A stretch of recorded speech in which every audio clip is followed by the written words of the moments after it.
Pernyataan Jenderal Gatot Nurmantio ketika beliau masih menjabat Panglima TNI, saya tidak takut dibilang provokasi. Pancasila memang akan diganti komunis. Ini di media cetak, media elektronik. Dan beliau mengungkap secara vulgar di media indikasi kebangkitan PKI di Indonesia itu, yaitu tuntutan pencabutan TAP MPRS nomor 25 tahun 66. Jadi kalau Indonesia nanti, sudah saya sampaikan, kalau Indonesia akan berhasil menjadi negara sekuler, itu entry point, pintu masuk kebangkitan komunis. Itu teori politiknya seperti itu. Nah ini masyarakat awam kan nggak paham, ya tenan-tenan saja. Padahal ini selangkah lagi. Kelompok elitnya Dr. Ripka Ciptani jadi ketua Komisi 9 DPR RI, luar biasa. Ini kader komunis, tokoh Gerwani bisa jadi ketua Komisi 9 DPR Pusat. Budiman Sujatmiko. Kemudian Andi Arief dimasukkan di Partai Demokrat, Pius Sulistiana dimasukkan ke Gerindra, Dita Indasari staf Kementerian Ketenagakerjaan, Rieke Diah Pitaloka Oneng, ya kan, bahkan unjuk gigi mencalonkan Gubernur Jawa Barat bersama Teten Masuki. Luar biasa. Ini di media dia mengatakan kami tinggal menunggu permintaan maaf pemerintah. Sudah kan? Ini dia sudah memberikan statement itu 2017, baru bisa goal 2023 goal. Pemerintah minta maaf lewat keputusan Presiden nomor 17. Padahal dia sudah memberikan warning lewat media. Kami nunggu permintaan maaf dari pemerintah, setelah itu kita akan bangkit. Saya yakin masyarakat akan senang mendengarkan ini. Coba kita diledek, umat Islam diledek itu. Bahkan ini instruksi langsung kepada kader-kader PKI seluruh Indonesia, langsung dari Bandara Internasional Pudong Shanghai Cina. Jadi jika ulama dan umat Islam tidak bisa ditundukkan dengan fulus dan diplomasi, benturkan, adu domba mereka. Polsek Gunung Kidul Jogja menemukan DVD dan VCD, isinya rencana penculikan ulama-ulama se-Indonesia, terbongkar oleh Polsek Gunung Kidul Yogyakarta. Bahkan rumahnya Jenderal Purnawirawan Tatang Jainuddin diberondong peluru.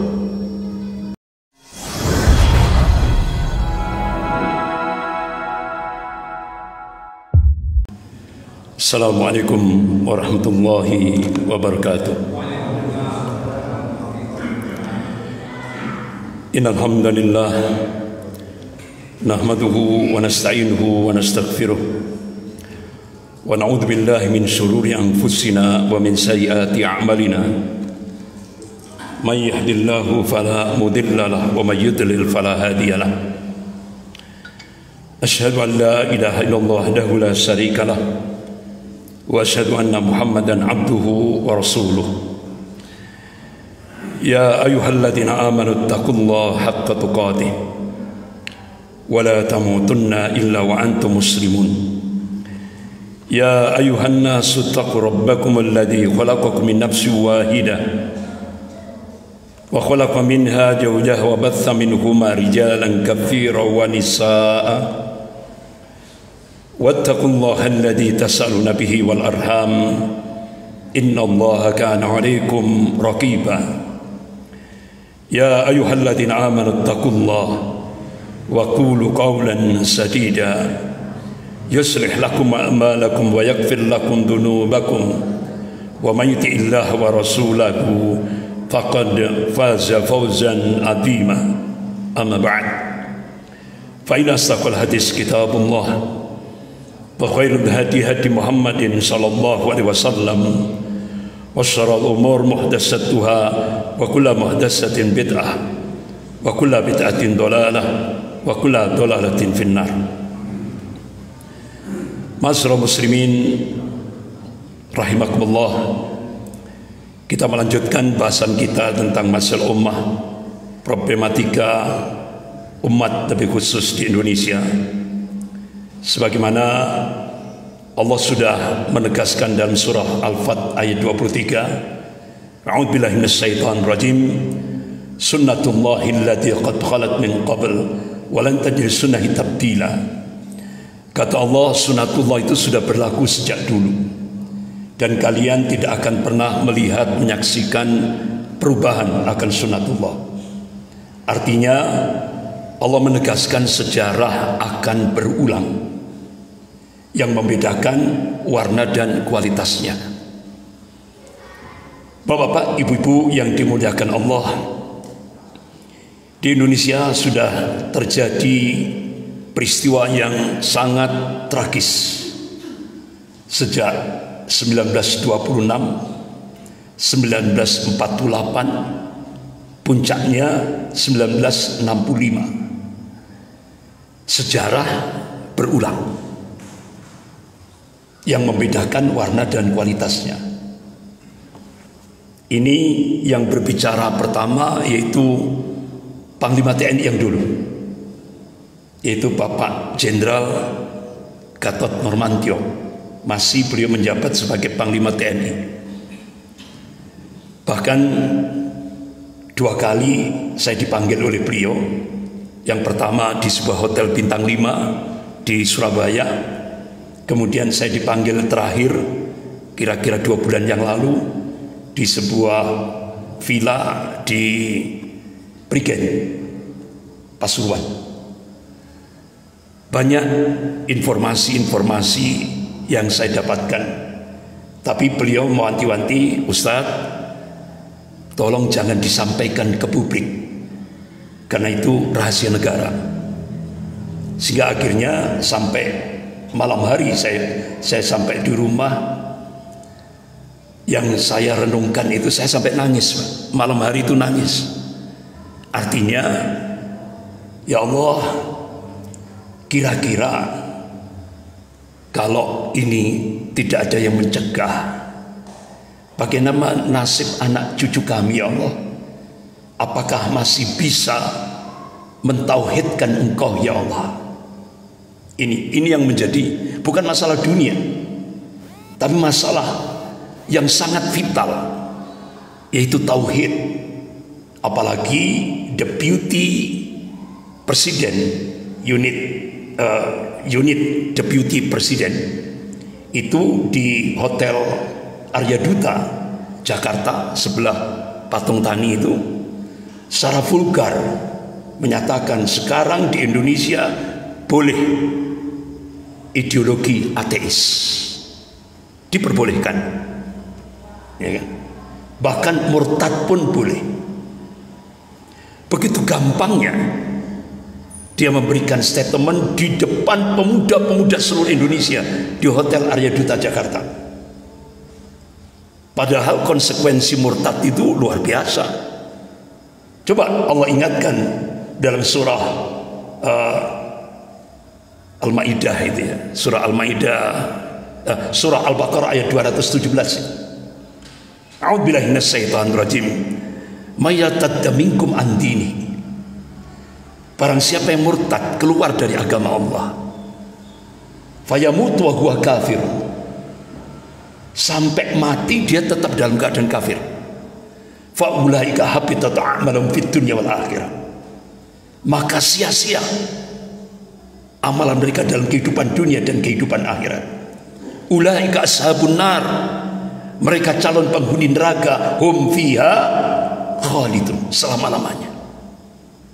Jadi konsekuensi murtad itu dia akan masuk ke dalam nar abadan, selama-lamanya, abadi. Tapi menurut tadi Deputy Unit Kerja Presiden, ketika di hadapan pemuda-pemuda seluruh Indonesia di Hotel Arya Duta, mengatakan murtad pun boleh. Astagfirullah. Tapi saya bersyukur yang merespon pernyataan Deputy Unit Kerja Presiden ini langsung, yaitu Ustadz Fahmi Salim. Beliau jajaran pengurus Majelis Ulama bidang dakwah. Jadi beliau memberikan statement, langsung direspon oleh MUI Pusat, Ustadz Fahmi Salim. Beliau tegaskan kalau pernyataan Deputi Unit Perkerja Presiden ini dibiarkan, selangkah lagi Indonesia akan menjadi negara komunis. Itu Bapak-bapak, ibu-ibu yang dimuliakan Allah. Bahkan pernyataan Jenderal Gatot Nurmantio ketika beliau masih menjabat Panglima TNI, saya tidak takut dibilang provokasi, Pancasila memang akan diganti komunis. Ini di media cetak, media elektronik. Dan beliau mengungkap secara vulgar di media indikasi kebangkitan PKI di Indonesia itu, yaitu tuntutan pencabutan TAP MPRS nomor 25 tahun 66. Dan itu vulgar. Anggota-anggota DPR, terutama kader-kader komunis, sebagaimana yang disampaikan oleh Profesor Salim Said, Allahumma yarham, barusan meninggal beliau. Beliau guru besar ilmu politik dan militer Universitas Indonesia. Beliau sampaikan, sekarang kata Profesor Salim Said, kader-kader komunis itu sudah banyak yang jadi bupati, jadi wali kota, jadi gubernur, jadi staf menteri, malah 2 periode. Dita Indasari itu kader Gerwani, bisa jadi staf menteri 2 periode, kepala staf presiden Teten Mas Duki, sehingga akhirnya kalangan TNI marah gitu, sehingga langsung diganti oleh Pak Jenderal Purnawirawan Muldoko. Itu marah semua TNI. Kok bisa kader komunis jadi kepala staf presiden? Nah itu. Ini bahkan kata Profesor Salim Said, hampir 200 lebih kader-kader komunis itu duduk di DPR RI. Kenapa itu bisa terjadi? Karena mayoritas umat Islam di Indonesia itu buta politik, alergi politik. Kita jujur saja, kenapa umat Islam alergi politik sehingga akhirnya mayoritas, kita jujur saja, pilihannya merah. Itu mayoritas, kita jujur saja. Kenapa itu bisa terjadi? Buta politik, alergi politik, ya kan? Padahal Rasulullah SAW, ya kan, diteruskan oleh para khulafa Rasyidin, ya kan, itu setelah memberikan contoh konkret bagaimana siasat syariah, politik Islam, itu sudah dicontohkan oleh Rasulullah dan para khulafa Rasyidin. Bahkan sampai Syekhul Islam Ibnu Taimiyah rahimahullah, beliau tulis kitab As-Siyasah As-Syar'iyyah, bahkan disyarah oleh Syekh Muhammad Al-Utsaimin rahimahullah, beliau kibarul ulama Saudiyah, ya kan? Bahkan sudah diterjemahkan dalam bahasa Indonesia, judulnya Politik Islam. Bahkan Al-Imam Mawardi rahimahullah, beliau nulis kitab Al-Ahkamus Sultaniyah, bagaimana aturan-aturan syariat menyelenggarakan sebuah negara. Ulama-ulama Ahlus Sunnah wal Jamaah itu benar-benar memberikan perhatian terhadap siasat syariah. Tapi aneh, umat Islam alergi politik. Kenapa itu bisa terjadi? Karena media mainstream seluruh Indonesia dikuasai oleh 9 naga oligarki. Apa kira-kira setiap hari di media itu, Islam itu tinggi, ulama itu mulia, politik itu kotor. Itu terus dimasukkan di fikrah pemikiran kaum muslimin, sehingga akhirnya umat Islam anti politik, karena politik kotor. Nah ini harus dirubah ya, seperti itu. Ya, kan? Islam itu tinggi ya, wala yu'la alaih, ya, kan? Tapi ulama itu mulia, politik itu penting untuk ngatur negara. Supaya apa? Apa yang dicita-citakan oleh the founding father, pendiri negara Republik Indonesia ini tercapai. Apa? Negara baldatun thayyibatun warbun ghafur. Itu cita-cita pendiri, the founding father, pendiri negara Republik Indonesia, yaitu Indonesia menjadi sebuah negara yang penuh limpahan kebaikan dan ampunan dari sisi Allah Subhanahu wa taala. Itu. Bapak-bapak, ibu-ibu yang dimuliakan Allah. Kemudian kata Jenderal Gatot Nurmantio, penghapusan sejarah pengkhianatan PKI dalam kurikulum sudah berhasil. Coba Bapak Ibu cek buku sejarah SMP SMA sudah tidak ada lagi PKI. Anak-anak SMP SMA sudah tidak tahu lagi apa itu PKI. Dihapus. Ini sudah nyata. Penghentian pemutaran film G30 SPKI dari TVRI itu nyata. Ini yang ngomong Panglima TNI, Pak. Penghapusan Letsos bagi calon pejabat. Begitu Letsos dihapus, kader-kader komunis langsung banyak yang jadi bupati, wali kota, gubernur, staf menteri, pejabat negara. Bahkan Profesor Salim Said menegaskan sekarang kader komunis sudah melakukan balas dendam kepada umat Islam dan ulamanya dengan menggunakan kekuasaan. Nanti faktanya saya ungkap. Bagaimana mereka mengatakan kami sudah berkuasa. Ini fakta empiris. Kemudian putra putri PKI masuk parpol dan instansi negara, nyata sudah disampaikan oleh Profesor Salim Said, Guru Besar Ilmu Politik dan Militer Universitas Indonesia. Kalau beliau yang menyampaikan itu tidak hanya statement, punya data. Kemudian pembuatan buku dan film pembelaan terhadap PKI sudah, itu terbongkar di Pare, Kediri, terbongkar. Ketika ada rahasia oleh Babinsa di Pare, Kediri, terbongkar semuanya. Kemudian rancangan undang KKR, Komisi Kebenaran dan Rekonsiliasi. Habis ini kita apakah sudah berhasil? Sudah. Ini pergerakan komunis tua ini bercita-cita untuk menggolkan KKR, undang-undang KKR, Komisi Kebenaran dan Rekonsiliasi. Kemudian pembelaan Komnas HAM dan hampir beberapa LSM di Indonesia untuk PKI sudah, bahkan ditopang oleh LSM di Den Haag, Belanda. Promotornya adalah mantan presiden IMF JP Pronk. Jadi ternyata Belanda itu masih belum ridho. Dia masih intervensi menggunakan soal PKI ini untuk menekan Indonesia. Sehingga ada seminar internasional PKI di Den Haag, Belanda. Berhasil. Akhirnya pemerintah ditekan untuk mensahkan undang-undang KKR, Komisi Kebenaran dan Rekonsiliasi. Kemudian bantuan Cina kepada Indonesia, berikut kompensasinya sudah sering saya sampaikan.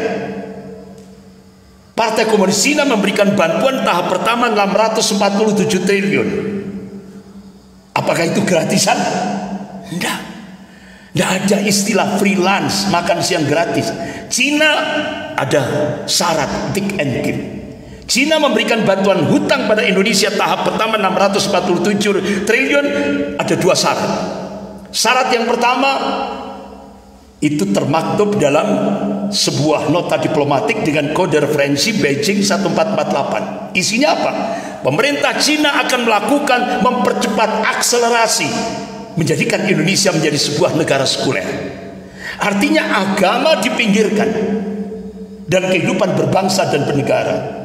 Kan nyata kan statementnya itu, agama musuh negara. Pernah dengar? Itu statement dari Ketua Dewan Pembinaan Ideologi Pancasila, Profesor Yudian Wahyudi. Agama musuh negara.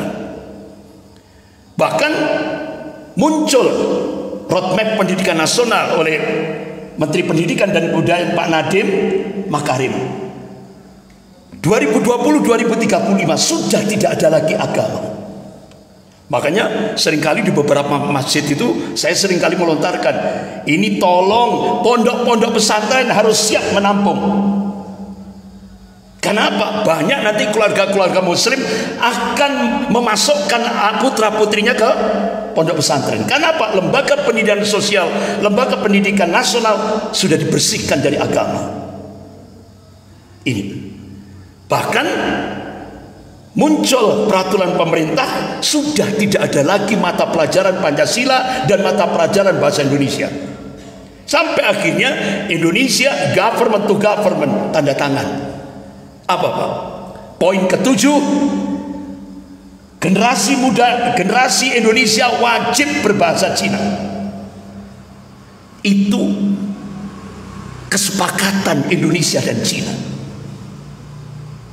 Jadi kalau Indonesia nanti, sudah saya sampaikan, kalau Indonesia akan berhasil menjadi negara sekuler, itu entry point, pintu masuk kebangkitan komunis. Itu teori politiknya seperti itu. Nah ini masyarakat awam kan tidak paham, ya tenan-tenan saja. Padahal ini selangkah lagi. Bapak-bapak, kerjasama parpol dengan Partai Komunis Cina sudah nyata, ya kan? Nah, itu kapan Pancasila dirubah? Ternyata jejak digitalnya ada. Jadi sejak pasca reformasi Mei 98 sudah bergerak. Kader-kader komunis itu sudah bergerak. 2012 sosialisasi, 2013, 2014 launching. Pancasila diganti Trisila Eka Sila. Ketuhanan yang Maha Esa diganti dengan ketuhanan yang berkebudayaan. Tauhid diganti syirik. Dan itu sudah diamalkan masyarakat Malang Raya seluruhnya. Apa itu, Pak? Bantengan. Benar? Sudah terjadi. Itu pengamalan apa? Ketuhanan yang berkebudayaan. Bahasanya elegan. Apa? Mendukung kearifan budaya lokal. Bahkan sekarang di Malang Raya sudah dipasang. Habis ini apa? Kegiatan budaya, bantengan terus lagi. Ini terjadi, tapi kan umat Islam nggak paham ini. Padahal ini pengamalan ketuhanan yang berkebudayaan. Ini yang mensosialisasikan. Bapak-bapak, ibu yang dimuliakan Allah. Jadi akhirnya muncul rancangan undang-undang HIP. Ini isinya mengadopsi manifesto PKI sebagai ideologi negara. Menurunkan derajat Pancasila dari Undang-Undang Dasar 45 menjadi sekelas undang-undang biasa, dan mengganti ketuhanan yang Maha Esa dari tauhid menjadi ketuhanan yang berkebudayaan syirik. Makanya sekarang budaya syirik ini benar-benar terstruktur, sistematik, masif sekali di Indonesia, di seluruh Indonesia. Budaya kesyirikan luar biasa. Di Malang, di Balai Kota Malang. Coba Pak, di Balai Kota Malang acara apa? Sesajen dan 1000 dupa. Ini ustadz-ustadz sak Malang Raya sudah, ayo kita kumpul. Alhamdulillah Pak, ini baru kumpul, baru duduk, dibubarkan polisi. Kenapa? Kegiatan kesyirikan itu sah, karena itu apa? Acara pemerintah. Nah akhirnya apa? Saya usul waktu itu sudah, fattaqullaha mastata'tum. Kita bertakwa kepada Allah sesuai dengan kemampuan kita. Akhirnya apa? Akhirnya kita bikin surat mohon kepada Gubernur Jawa Timur untuk menghentikan kegiatan kesyirikan di Malang ini. Tanda tangan semuanya. Beberapa ustadz tanda tangan. Sudah, kemampuan kita seperti itu. Kita nggak mampu Pak, karena yang punya senjata aparat. Nah kita mati konyol kalau kita, ya kan. Tapi apa sesuai kemampuan kita, sehingga ketika Allah ingin mempertanggungjawabkan nanti di yaumil akhir, apa yang kamu perbuat, syirik sudah di mudkamu. Itu kan.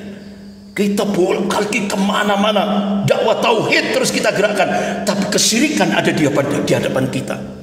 Alhamdulillah, yang penting kita sudah berbuat, walaupun cuma tanda tangan. Kemampuan kita cuma itu, tidak bisa mau demo ya dihadapi senjata nanti, iya kan. Nah itu bapak-bapak ibu-ibu yang dimuliakan Allah, sehingga akhirnya bapak-bapak ibu-ibu yang dimuliakan Allah, sampai akhirnya puncaknya pergerakan komunis tua ini, sampai akhirnya muncullah keputusan Presiden nomor 17 tahun 2022. Pemerintah minta maaf kepada PKI. Pemerintah menegaskan PKI bukan pelaku. PKI korban HAM. Coba, kira-kira umat Islam berteriak enggak ini? Diam, 1000 bahasa. Karena yang tanda tangan Presiden. Ini keputusan Presiden nomor 17 tahun 2022. PKI bukan pelaku. tapi PKI korban pelanggaran HAM. Astagfirullah. Akhirnya yang berteriak siapa? 6 anak-anak jenderal yang dibantai oleh PKI. Itu yang berteriak, kami korban kebiadaban PKI. Itu yang berteriak, termasuk putranya Jenderal Ahmad Yani. Itu yang berteriak keras terhadap pemerintah, ya. Sampai akhirnya muncullah instruksi Presiden nomor 2 tahun 2023. Apa isinya? Pemerintah harus memberikan kompensasi terhadap keluarga PKI. Akhirnya 5.000 keluarga PKI diberi santunan dari pemerintah lewat Kesekretariatan Negara, yang waktu itu dipimpin Pak Pramono Anung. Kira-kira apa yang saya sampaikan masuk koran nggak? Nggak pernah. Ini semua dirahasiakan. Ini fakta. Ini yang ngungkap Profesor Dr. Haji Aminuddin Kasni. Beliau ini memang pakarnya pergerakan komunis di Indonesia. Beliau ungkap. Ya 5.000 keluarga PKI sudah mendapatkan satuan. Jadi ketika pemerintah minta maaf pada PKI, kemudian kompensasi diberikan, sudah. Nah ini Pak, alhamdulillah, wa makar Allah wallahu khairul makirin. Hampir saja akan dilaksanakan keputusan Presiden nomor 4 tahun 2023. Ini lebih gawat lagi, tapi nggak usah saya sampaikan, ini rahasia negara. Saya tidak boleh nyampaikan, ini rahasia negara. Tapi alhamdulillah terganti 20 Oktober kemarin berganti rezim, ya kan? Sudah saya tanyakan pada Profesor Refli Harun, Prof, kira-kira keputusan-keputusan yang melawan konstitusi ini bisa tidak dibatalkan? Ustaz, kalau sudah pergantian rezim, insya Allah bisa lewat PT UN. Nah, itu, insya Allah kita optimis. Bapak-bapak, ibu-ibu yang dimuliakan Allah.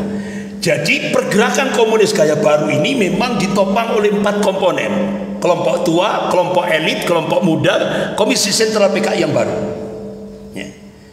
Jadi tujuannya setelah undang-undang KKR tadi, ya kan, undang-undang Komisi Kebenaran dan Rekonsiliasi GOL, sampai akhirnya 5.000 keluarga PKI disantuni oleh negara. Tahap kedua, semua 4 komponen bercita-cita ingin mencabut TAP MPRS nomor 25 tahun 66. Ini yang akan menghambat cuma 2, TNI dan umat Islam. Ini yang penghambatnya itu, ya, TNI dan umat Islam. Dan mereka kalau sudah mencabut TAP MPRS nomor 25 tahun 66, maka hiduplah PKI. Bapak-bapak, ibu yang dimuliakan Allah. Bagaimana pergerakan komunis kelompok elit? Ini Pak, kelompok elitnya Dr. Ripka Septani. Jadi ketua Komisi 9 DPR RI. Luar biasa. Ini kader komunis, tokoh Gerwani. Bisa jadi ketua Komisi 9 DPR Pusat. Budiman Sujatmiko. Ya kan? Ini tokoh PRD yang bolak wilawini ke Malang, dia kaderisasi pemuda-pemuda komunis di Malang. Kemudian Andi Arief dimasukkan di Partai Demokrat, Pius Sulistiana dimasukkan ke Gerindra, Dita Indasari staf Kementerian Ketenagakerjaan, Rike Diah Pitaloka Oneng, ya kan, bahkan unjuk gigi mencalonkan Gubernur Jawa Barat bersama Teten Masuki. Luar biasa. Jadi mereka sudah unjuk gigi. Jadi ternyata dari pergerakan komunis elit ini tadi, elitnya ini, kita kaget Pak. Ternyata sudah terjadi Kongres PKI ke-8 di Sukabumi tahun 2000. Bahkan Kongres PKI ke-9 di Cipanas Cianjur ini di sebuah gereja Kristen Alkitab Indonesia tahun 2006. Itu gimana Pak? Itu di depan gereja dipasang spanduk. Judulnya apa? Rapat Tahunan Koperasi. Spanduknya itu di depan gereja itu rapat tahunan koperasi. Nggak tahunya di dalamnya Kongres PKI baru yang ke-9. Luar biasa. Bahkan ternyata Kongres PKI ke-10 di Desa Ngablak, Magelang, Itu spanduknya di depan gereja, pelatihan pupuk organik. Nah, ketika Babinsa sama polisi Kantipmas lewat, ya lewat saja Pak. Masuk pelatihan pupuk organik diawasi, nggak akan membahayakan negara ini pelatihan pupuk. Nggak tahunya Kongres PKI ke-10 berhasil mensahkan anggaran dasar, anggaran rumah tangga yang baru, dan konstitusi dan program Partai Komunis Indonesia yang baru, dan mengangkat, ya kan, dan mengangkat, yaitu Bapak-bapak, Ibu yang dimuliakan Allah, mengangkat Komisi Sentral PKI yang baru. Pelanjutnya DNID sama Nyoto, yaitu Wahyu Setiaji dan Teguh Karyadi, orang Temanggung. Bapak-bapak, Ibu yang dimuliakan Allah, ini kegiatan 2010. Jadi kader-kader PKI, Rieke Diah Pitaloka, Dr. Rifka Ciptaning, dan satu dari PDIP ini ngadakan reuni ex-PKI di Banyuwangi. Langsung dibubarkan FPI Banyuwangi. FPI Banyuwangi punya senjata TAP MPRS nomor 25 tahun 66, Undang-Undang nomor 27 tahun 1999. Sementara ini anggota DPR, tapi dia ngadakan reuni ex-PKI, sehingga geger Pak. Itu sampai masuk media nasional, itu geger, sama-sama kuatnya. Sampai sekarang nggak ada penyelesaian itu. Nah, Bapak-bapak, Ibu yang dimuliakan Allah, coba ini ketika Dr. Rifka Ciptaning diwawancari stasiun LaTV, dia katakan, kalian tidak bisa mengambil paham komunis kami. Saya bangga jadi komunis. Kami sekarang sudah jadi penguasa. Vulgar. Kami sekarang sudah berkuasa. Bahkan di media center DPR pusat, saya minta presiden mengakui PKI. Vulgar sudah. Kira-kira ditangkap enggak oleh aparat? Sampai sekarang eksis. Bahkan dia ditanya berapa kader PKI sekarang di seluruh Indonesia, 15 juta. Itu anak, belum cucu dan cicit katanya. Vulgar. Bahkan dia bikin buku, aku bangga jadi anak PKI. Bikin buku lagi, anak PKI masuk parlemen. Bahkan sudah jadi ketua Komisi 9 DPR pusat. Kira-kira berani tidak aparat menangkapnya? Tidak berani, karena mereka sudah berkuasa. Bahkan coba Pak, ini di media dia mengatakan kami tinggal menunggu permintaan maaf pemerintah. Sudah kan? Ini dia sudah memberikan statement itu 2017, baru bisa goal 2023. Goal. Pemerintah minta maaf lewat keputusan Presiden nomor 17. Padahal dia sudah memberikan warning lewat media. Kami nunggu permintaan maaf dari pemerintah, setelah itu kita akan bangkit. Saya yakin masyarakat akan senang mendengarkan ini. Coba kita diledek, umat Islam diledek itu. Saya kira umat Islam, ya kalau bahasa anunya kan, saya kira umat Islam itu akan mendengarkannya, akan senang PKI bangkit lagi di Indonesia. Diledek umat Islam yang mayoritas ini. Bapak-bapak, Ibu yang dimuliakan Allah, bahkan sampai Rieke Diah Pitaloka di www.kompas.tv dia katakan, aku bingung, memangnya kalau PKI bangkit kembali kenapa? Sampai seperti itu. Bapak-bapak, Ibu yang dimuliakan Allah, sampai Eva Sundari ini pimpinan rombongan 15 anggota PDIP terbang ke Beijing mengikuti pendidikan di Partai Komunis Cina. Serta selesai pendidikan Partai Komunis Cina, pulang ke Indonesia, dia berikan statement di media, situs pornografi itu lebih baik ketimbang situs Islam. Sehingga akhirnya Menkominfo Pak Rudiantara langsung saat itu membredel situs-situs Islam, membuka lebar-lebar situs pornografi sampai tingkat desa. Sampai hari ini loh Pak, sampai hari ini loh. Coba apa implikasinya? Ya Allah, ngeri Pak kita. Sekarang di Indonesia dampak pornografi, bahkan kita lihat itu 888 situs pornografi itu terus berputar lewat HP anak-anak kita. Itu Pak. Sehingga sekarang di Indonesia anak SD memperkosa anak TK. Bahkan lembaga-lembaga riset mengungkapkan hasil risetnya. Sekarang penyimpangan seksual di tengah-tengah anak-anak SMP, SMA itu sudah meningkat 60%. Bahkan dikristalkan sekarang di Jember, Malang, Kraksan, Probolinggo. Itu yang paling tinggi permintaan pernikahan dini kepada pengadilan agama.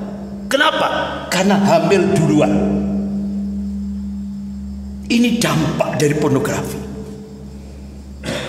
Malang, Jember, Kraksan, Probolinggo. Paling tinggi permintaan di pengadilan agama untuk pernikahan dini. Jadi belum waktunya minta dinikahkan dalam posisi hamil. Itu terus yang nanggung dosa itu pengulu itu, ya kan? Ya kan? Bapak-bapak ibu kan tidak boleh menurut syariat Islam. Ya kalau nikah ini harus lahir dulu baru boleh nikah. Itu menurut syariat. Bapak-bapak ibu yang dimuliakan Allah. Akhirnya Pak Rudiantara sebagai Menkominfo, dia testimoni di depan tokoh-tokoh Islam. Kami Muslim, kami takmir masjid. Saya Menkominfo, tapi saya tidak bisa berbuat apa-apa karena yang menguasai negara ini merah. Itu loh Pak. Jadi dia nggak bisa berbuat apa-apa. Bahkan anggota DPR dan PDIP ini minta mengajak partai-partai lain untuk mencabut TAP MPRS nomor 25 tahun 66. Ini pada masa pemerintahan SBY ditolak. Ya kan? Ini. Bahkan Bapak kalau dulu ada BTI, Barisan Tani Indonesia. Bahkan di NID waktu itu minta kepada Presiden Soekarno, Barisan Tani Indonesia dan buruh di seluruh Indonesia yang jumlahnya kurang lebih 15 juta itu minta dipersenjatai, tapi ditolak oleh Jenderal Ahmad Yani. Sehingga akhirnya Jenderal Ahmad Yani ditarget untuk dibunuh. Makanya Bapak tahu sendiri kan bagaimana kebiadaban PKI ketika membunuh Jenderal Ahmad Yani. Penyiksaannya luar biasa. Itu anaknya Jenderal Ahmad Yani melihat sendiri. Penyiksaannya luar biasa. Jadi rata-rata PKI itu sebelum bunuh itu penyiksaannya luar. Ada yang disilet, ada yang cungkel matanya, ada yang dipotong, ada yang ngeri Pak. Baru diberondong. Itu Jenderal Ahmad Yani sekujur tubuhnya diberondong peluru. Setelah itu baru diseret-seret sama Gerwani, dimasukkan ke lubang sumur, lubang buaya. Nah, karena posisi kepala dulu yang dimasukkan itu Jenderal Ahmad Yani, kedua mata, karena itu kan benturan dasar sumur, itu kedua bola mata beliau lepas semuanya ketika proses evakuasi yang dipimpin oleh Pak Harto waktu itu. Karena apa? Benturannya terlalu keras sampai kedua bola mata Jenderal Ahmad Yani itu lepas semuanya. Bapak-bapak ibu yang dimuliakan Allah, ini kader komunis yang jadi bupati di Boyolali. Nah, di sini ini tempat ditembaknya DNID oleh Bupati Boyolali yang kader komunis tadi, dibuat monumen namanya Arjuna Wiwaha. Itu tujuan dia sebagai lambang keperkasaan DNID. Nah, coba. Nah, kira-kira ditutup enggak? Bebas. Ya kan? Bebas. Ini fakta sampai sekarang. Bahkan Bapak Ibu kalau lihat di jalan tol Madiun ada palu arit enggak? Nyata. Ya kan? Ya Allah. Bahkan ini instruksi langsung kepada kader-kader PKI seluruh Indonesia, langsung dari Bandara Internasional Pudong Shanghai, Cina. Jadi jika ulama dan umat Islam tidak bisa ditundukkan dengan fulus dan diplomasi, benturkan, adu domba mereka. Ini sebelum Pilpres 2019. Sehingga akhirnya ternyata Bapak-bapak Polsek Gunung Kidul Jogja menemukan DVD dan VCD. Isinya rencana penculikan ulama-ulama se-Indonesia. Terbongkar oleh Polsek Gunung Kidul Yogyakarta. Ya. Bahkan 2018 sudah ada jadi korban. Ini seorang ulama dibacok. Bahkan rumahnya Jenderal Purnawirawan Tatang Jainuddin diberondong peluru. Jadi bapak-bapak, ibu yang dimuliakan Allah. Nah sekarang bagaimana kelompok muda, pergerakan komunis kelompok muda? Ini program-program kerja PKI muda. Rapat-rapat rahasia, rata-rata jam 8 sampai jam 2 malam. Ini fakta. Jadi mereka itu padahal kebatilan, tapi semangat. Nah kita dalam kebenaran tapi kadang-kadang rotok malas. Ini kebatilan, ini jalannya Syaitonia. Kalau rapat mulai jam 8 sampai 2 malam, dia pertemuan-pertemuan strategis, latihan kader, buat jaringan, ya kan? Tujuannya sama. Komunis tua, elit, muda, Komisi Sentral PKI, tujuannya sama. Mendorong pencabutan PRS nomor 25 tahun 66. Nah ini Pak, kader-kader muda di Pengalengan, Jawa Barat, dia sudah unjuk gigi, dia kibarkan bendera PKI. Bahkan bapak-bapak, ini kader-kader komunis muda seluruh Indonesia dikumpulkan di Jawa Barat. Instrukturnya siapa? Langsung dari tokoh partai kiri Jerman, Stephen. Dia dilatih operasi intelijen, kontra intelijen, dan latihan semi militer. Bahkan ketika saya diundang Bupati Garut, qadarullah, tidak tahunya begitu saya masuk ruangan bupati, tiba-tiba datang masuk Pangkostrat, Mayor Jenderal Kiflan Zain. Beliau masih ingat saya ketika dulu tahun 96, kalau tidak salah 96, saya waktu itu masih jabat Ketua Gerakan Pemuda Islam Indonesia GPII wilayah Malang Raya. Beliau PII, Pelajar Islam Indonesia, Pak sampai itu Kiflan Zain. Itu beliau menyampaikan, saya diminta oleh Pak Bupati Garut untuk menyampaikan pergerakan Syiah di Indonesia. Nah, Pak Kiflan Zain menyampaikan bagaimana pergerakan komunis Indonesia. Saya dengarkan sendiri, ternyata beliau sudah mendeteksi pusat logistik persenjataan komunis gaya baru itu semua di Filipina. Makanya jangan kaget, 10 juta rakyat Cina daratan yang dikirim ke Indonesia, konsekuensi penandatanganan bantuan itu Cina, itu kenapa arahnya ke Sulawesi, Kendari, Manado, untuk mendekati pusat logistik itu. Ini Pak Stephen, ini Stephen yang instruktur. Bahkan ini ada namanya Susan Marsing. Ini kader komunis yang cukup militan di Solotigo. Dia ini suaminya namanya Angus Nicholis, ya, Angus Nicholis. Ini dari partai kiri Jerman. Dia kader seorang pemuda namanya Bima Satria Putra. Dia jadi pemret, pimpinan redaksi Lentera. Dia sudah bercita-cita akan menjadikan Solotigo itu kota merah. Itu militansinya luar biasa. Satu kader saja sudah bercita-cita ingin memerahkan Solotigo. Itu. Jadi mereka dan kader-kader muda juga punya organisasi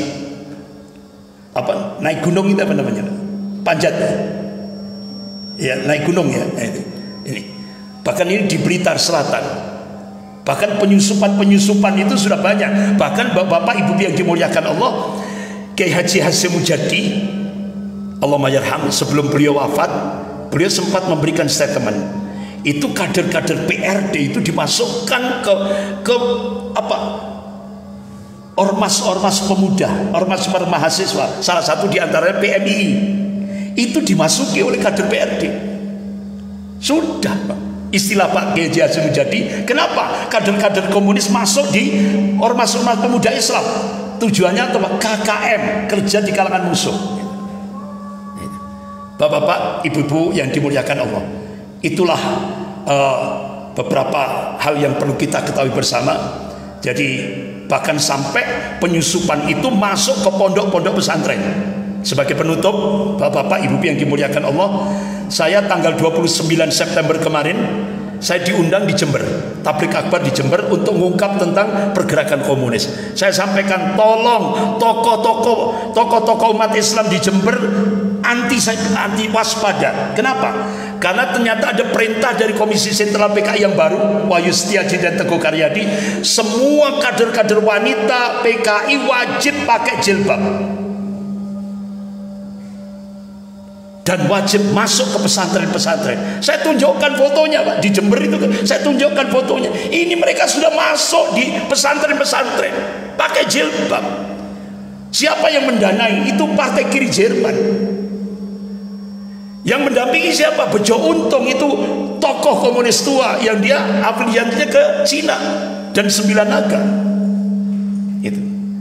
Jadi alhamdulillah umat Islam di Jember sudah saya suruh antisipasi ini. Bapak-bapak, ibu yang dimuliakan Allah, mudah-mudahan pergantian rezim ini akan berubah. Karena dulu itu bapak-bapak, sejarah kan berulang. Dulu pasca G30 SPKI, ABRI dan umat Islam bersatu melawan komunis. Siapa ABRI di sini? RPKAD, ya kan? RPKAD Pak Sarwo Edi Wibowo. RPKAD sekarang jadi apa, Pak? Kopassus. Nah sekarang yang jadi presiden mantan Danjen Kopassus. Insya Allah sejarah berulang. TNI dan umat Islam akan bersatu lagi melawan komunis gaya baru. Mudah-mudahan sejarah akan berulang. Sekian, lebih kurangnya saya mohon maaf yang sebesar-besarnya. Insya Allah bulan depan kita akan membahas fokus Tufanul Aqsa, ya kan? 1 tahun peringatan badai Al-Aqsa, ya kan? Kita fokus pada pembahasan itu bulan depan. Sekian, kita akhiri majelis kita. Mudah-mudahan Allah Subhanahu wa taala memberikan ridho apa yang kita bahas ini. Dan sekian, kita akhiri dengan bacaan hamdalah dan doa kafarat majelis. Alhamdulillahirabbil alamin. Subhanakallahumma wa bihamdika asyhadu an la ilaha illa anta astaghfiruka wa atubu ilaik. Wabillahi taufik wal hidayah. Wassalamualaikum warahmatullahi wabarakatuh.